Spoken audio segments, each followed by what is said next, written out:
Alors très bien, nous arrivons à ce dernier point et nous regardons le gouvernement de notre nation. Et le Seigneur m'a rencontré. Alors juste un peu d'explication rapidement avant de continuer. Il m'a dit des choses sur notre président actuel que je ne croyais pas parce que je ne savais pas. Ce n'est pas parce que je ne voulais pas y croire, c'est ce que je ne savais pas.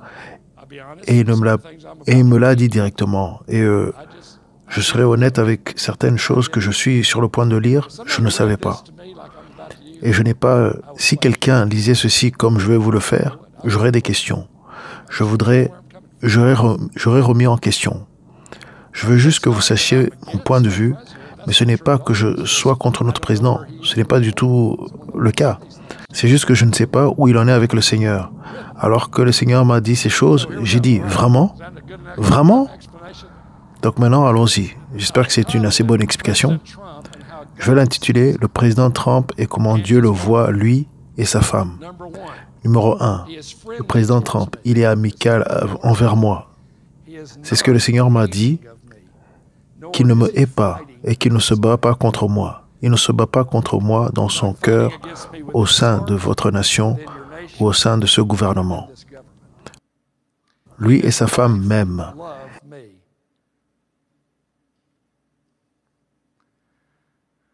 Et ils aiment les grands et les petits qui parlent extérieurement de moi. Tous deux aiment, honorent et apprécient mes serviteurs, mon peuple, et ne les persécutent pas. Ils me respectent et ma suprématie en tant que seul véritable créateur et sauveur. C'est le point numéro 1. Numéro 2, le président Trump est mon ami. Et je dois vous dire, quand le Seigneur a dit ça, j'ai dit, vraiment? Désolé, je suis désolé. Je disais, quoi? De toute façon, je dois juste le dire ou pas? Il a dit, tu vas le dire. D'accord, alors me voici. Le président Trump est mon ami. Il s'incline devant moi et me prie. Aussi, il convoite les prières d'hommes et de femmes justes. Il est l'un des très rares. En fait, c'était plus fort que ça. C'est une déclaration incroyable de Dieu. Il est en fait l'un des très rares grands dirigeants mondiaux. Je vais dire comme il l'a dit. Il est le seul des grands dirigeants mondiaux qui croit en moi, qui m'honore et qui recherche ma sagesse et mes conseils.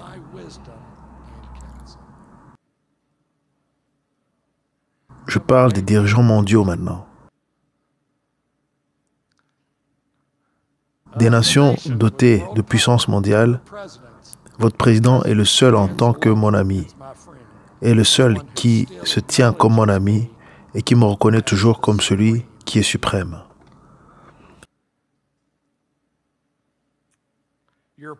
Votre président a maintes fois été seul parmi les dirigeants internationaux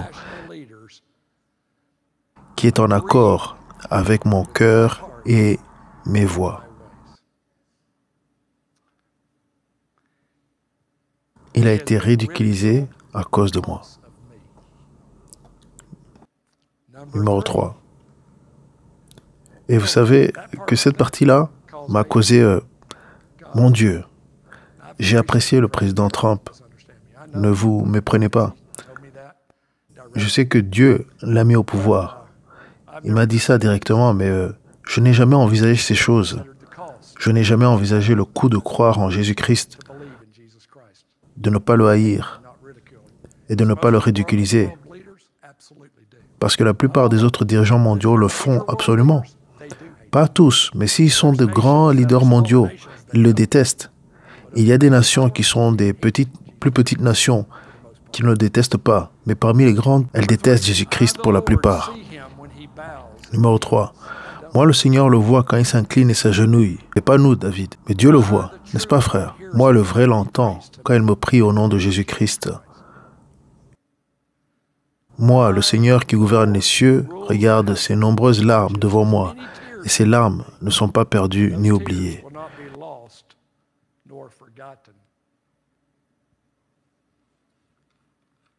Numéro 4.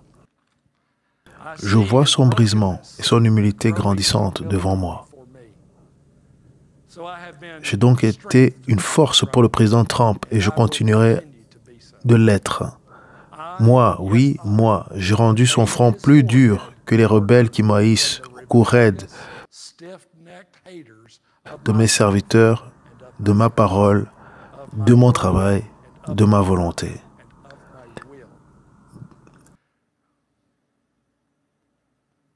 Dieu a dit cela à propos d'Ézéchiel. Tu es contre mon peuple, et ils ont le cou raide, et ils sont têtus. Donc je vais rendre ton front, Ézéchiel, plus dur que le leur. Je veux juste mentionner quelque chose ici. Si vous allez être un messager de Jésus-Christ, vous ne pouvez pas être un lâche et être ce messager. N'est-ce pas vrai, les gars? Vous allez céder. Vous le ferez. Si vous reculez, tout sera perdu. Vous pensez que ce n'est pas vrai pour le président Trump? Je vais dire ceci de moi. Sachant ce que je sais de ce qui se passe dans l'Église et ce qui se passe vraiment dans l'Église du côté démoniaque, parce que mes yeux ne sont pas fermés. J'espère qu'aucun des nôtres n'est fermé à la réalité de ceci, de la distinction du mur qui dit que c'est de Dieu ou ce n'est pas, et la nécessité que cela soit clair et dit. Et c'est ce que le président Trump est dans l'arène politique. C'est un bulldog. Vous entrez dans un débat avec lui, il va venir droit à vous. Je connais le sentiment parce que je suis juste comme lui, dans l'arène spirituelle. Je ne reculerai pas, je ne le ferai pas. Parce que certaines choses, et les âmes des hommes en font partie, valent la peine de se battre. Et c'est la vérité que le Christ rend les hommes libres, pas la faiblesse. Vous ne pouvez pas combattre le bon combat de la foi sans un combat qui ne nous donne aucune raison d'être méchants. Je n'essaie pas d'être méchant. J'espère ne pas être méchant. Je ne dis pas que je n'ai jamais été méchant et que je ne serai plus méchant. Est-ce que cela signifie défendre quelque chose? Certains parmi nous ne peuvent pas prendre position pour quoi que ce soit. Oh ouais, tu as raison, j'ai eu tort. Non, non, non, non, tu as complètement tort. J'ai absolument raison. Christ est la voie absolue de la vérité. Et si vous ne croyez pas en lui, vous allez en enfer. Et je m'en fiche de ce que vous en pensez aussi. Christ est la voie absolue de la vérité dans la lumière. Et je me fiche de ce que vous pensez. Je ne veux pas que tu y ailles. Il ne veut pas que tu ailles en enfer. Mais si tu fais le choix en ne le choisissant pas, tu iras. Et oui, l'homosexualité est un péché, pas une maladie. Et la pédophilie est un péché. L'avortement est un péché. C'est de la méchanceté au plus haut niveau. Et si l'homosexualité n'est pas un péché, Dieu va devoir ressusciter Sodome et Gomorrhe et s'excuser auprès de ces gens qu'il a tués carrément. Allez, mais la réponse n'est pas de nous éloigner de cela. La réponse est d'aller vers Christ, aller au Christ. Parce que lui va prouver le point vers toi. Mais il n'est pas étonnant que vous n'aimiez pas Jésus parce qu'il est franc. Et il n'aimait pas l'apôtre Paul non plus. Et il ne va pas vous aimer non plus, si vous croyez dans un absolu. Et si vous n'êtes pas hésitant à gauche, à droite, je peux voir votre point, oui, je comprends votre point. Non, je ne vois pas votre point. C'est vraiment la chose la plus absurde que j'ai jamais entendue. C'est tellement non biblique et impie. Et je ne dis pas que ça veut dire chercher une raison pour aller confronter les gens.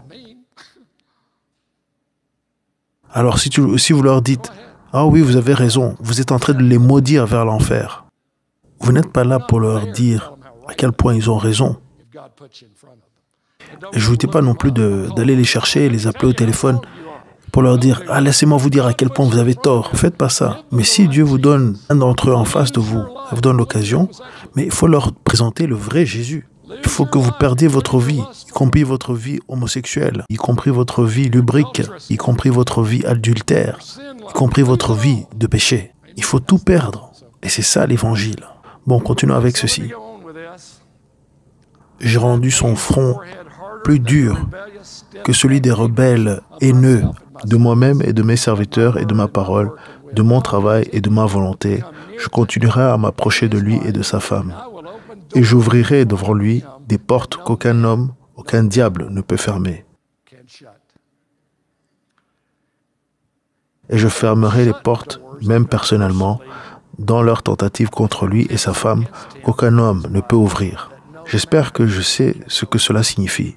Je ne suis pas sûr de le savoir, mais j'espère que, et j'ai réfléchi bien à ce qu'il dit réellement en les protégeant. J'espère que c'est ce que ça veut dire, n'est-ce pas?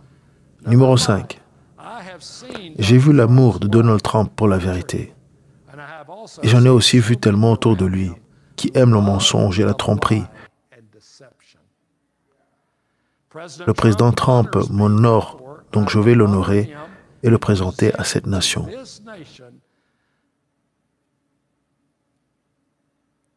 Et quand il a dit à cette nation, il a défini qu'à son gouvernement, ses gouverneurs et son peuple, mon chef humain pour cette mauvaise époque dans une nation rétrograde et une église rétrograde. Numéro 6. Alors priez pour mon serviteur Donald Trump. Car si vous défendez mes objectifs aux États-Unis et agissez en conséquence, vous serez joyeusement, et c'est une déclaration incroyable, je ne suis pas sûr de ce que cela signifie, et j'ai tant de pensées liées à ceci que j'espère que ce que cela signifie. Bon, ça veut peut-être probablement pas dire cela, mais, eh bien, laissez-moi le lire. Si vous défendez mes objectifs aux États-Unis et agissez en conséquence, vous serez joyeusement surpris dans la délivrance au milieu de mon renversement de pouvoir intérieur et des grands maux au milieu de mes jugements.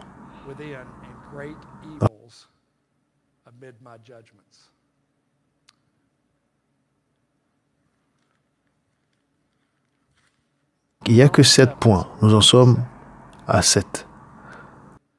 Pour votre président, le président Donald Trump, a et maintient mes préoccupations et mes intérêts qui était la critique donnée à Pierre en Matthieu 16, lorsque Christ allait à la croix. Arrière de moi, Satan. Tu ne te préoccupes pas des préoccupations et des intérêts de Dieu, parce qu'il ne voulait pas que le Christ aille sur la croix. Dieu dit le contraire au président Trump. Votre président Donald Trump a et maintient mes préoccupations et mes intérêts.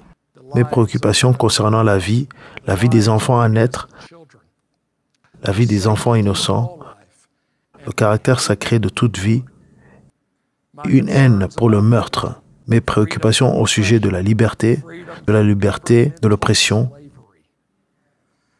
de la liberté de l'esclavage gouvernemental, de la liberté de notre surimposition et de la liberté de la tyrannie et des dirigeants effrénés. Mes préoccupations pour la justice, contre l'injustice, la législation de la moralité de Dieu plutôt que de l'immoralité impie, les échelles déséquilibrées de la justice entre les dirigeants et le peuple, les préoccupations de la justice de ce qui est mensonge et tromperie, menteur et trompeur, qui blasphèment Dieu et conduiront votre nation au chaos et à l'autodestruction.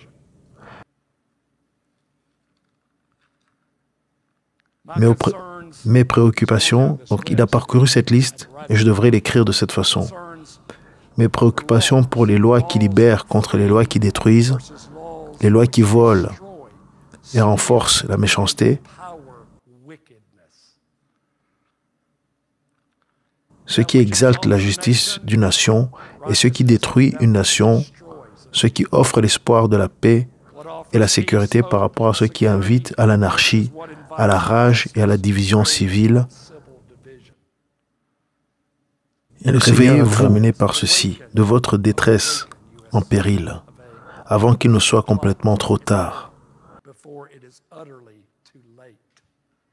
Le moissonneur est à votre porte, et la porte lui est ouverte plutôt que d'être fermée. Quelle déclaration! Et quand il entrera dans votre maison, ô Amérique, tu tomberas. Car il ne sera pas satisfait, le moissonneur, tant que la dernière goutte de sang ne sera pas répandu. Voilà tout.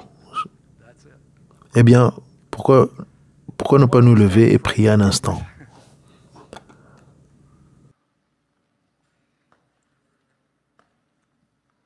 Maintenant, Seigneur, avant tout,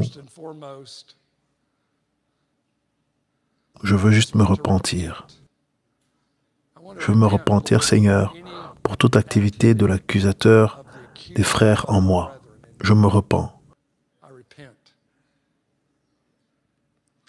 Je me repens, Seigneur, d'avoir la porte ouverte et je veux que tu fermes cette porte en moi.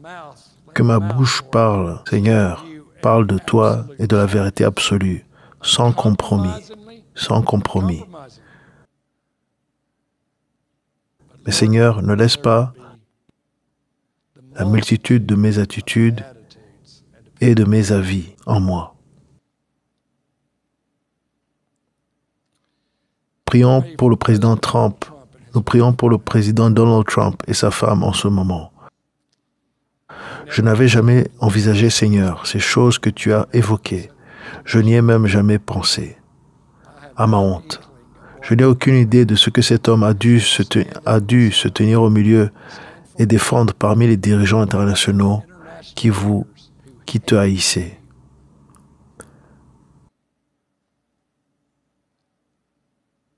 Et parmi les dirigeants nationaux ici même, dans cette nation, qui te haïssent et souhaitent conduire cette nation comme Jézabel, loin du Seigneur Dieu.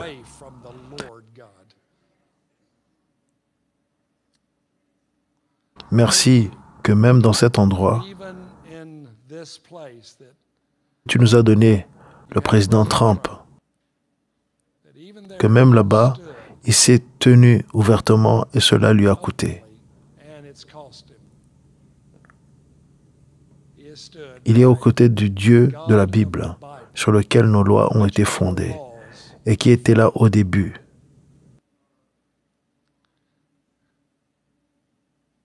Ce n'était pas Mohammed ni Allah pour commencer cette nation. Et ce n'était pas non plus Bouddha, ni aucun autre dieu étranger. C'était toi qui étais et qui est toujours la raison pour laquelle cette nation existe. Je te remercie pour cela, Seigneur. Je te remercie pour le président Trump et sa femme et sa famille qui ont été touchés. Et Seigneur, je sais ce que ça fait parce que nous, le peuple de Dieu, prenons un coup aussi. Parce que nous vivons dans un absolu avec Jésus-Christ, qu'il est absolument le chemin, la vérité et la vie, et qu'aucun homme ne vient au Père que par lui. Et à cause de cela, nous sommes moqués et ridiculisés et détestés. Donc je comprends, Seigneur, je comprends assez bien pour dire pardonne-moi de ne pas avoir prié plus pour mon président et de ne pas remercier Dieu pour lui. Et nous demanderions humblement au Seigneur de lui donner 4 ans de plus. Si ce ne tenait qu'à moi, 40 ans, pour tout ce que je me soucie, et s'il pouvait vivre aussi longtemps. Mais je ne pense pas qu'il le voudrait. Quel que soit le cas, Seigneur, je te remercie pour lui et sa précieuse femme. Cela me brise le cœur, Seigneur, et tout ce qu'ils ont dû souffrir, mais merci. Je te remercie, je te remercie. Merci pour les Kessler. Ça me brise le cœur, Seigneur, pour tout ce qui a été focalisé contre eux. Ils ne le méritent pas plus que Donald Trump, pas plus que sa femme. Et c'est à cause de toi qu'on les fait souffrir. C'est parce qu'ils sont dans ta volonté. C'est parce qu'ils te suivent et te sont obéissants, Seigneur. Je te remercie. Je te remercie, Seigneur. Puisses-tu être en eux force. Que les plans qui se trouvent dans Néhémie 4, 5 et 6, qui veulent ridiculiser et moquer le travail que Dieu fait ici, qui disent que même si un renard sautait dessus, c'est si fragile et si petit que ça s'écroulerait. Ça, ce n'est pas vrai. C'est ton travail, Seigneur. De Sanballat, Gershom et Tobija qui ont essayé de décourager le peuple. Brise ce découragement qui est sur le peuple ici, qui est envoyé sur le peuple ici, qui est envoyé sur la famille Kessler aussi. Brise ce découragement qui est sur tout le peuple ici, dans cette congrégation. Et Seigneur, sois leur encouragement. C'est à cause de toi que ces choses arrivent. Et tu avais prévenu que ça serait ainsi, Seigneur. Je te remercie. Enseigne-nous, Seigneur, comment nous humilier, prier pour nos dirigeants et d'honorer ceux qui te veulent, toi. Et pareillement, sors-nous de la tyrannie. Et pareillement, dirige-nous hors de la tyrannie des faux dirigeants qui ne te veulent pas et qui dirigent l'Église vers un chemin de destruction, qui se satisfont eux-mêmes plutôt que de s'humilier devant Dieu. Je prie au nom de Jésus. Amen. Que Dieu vous bénisse, les amis.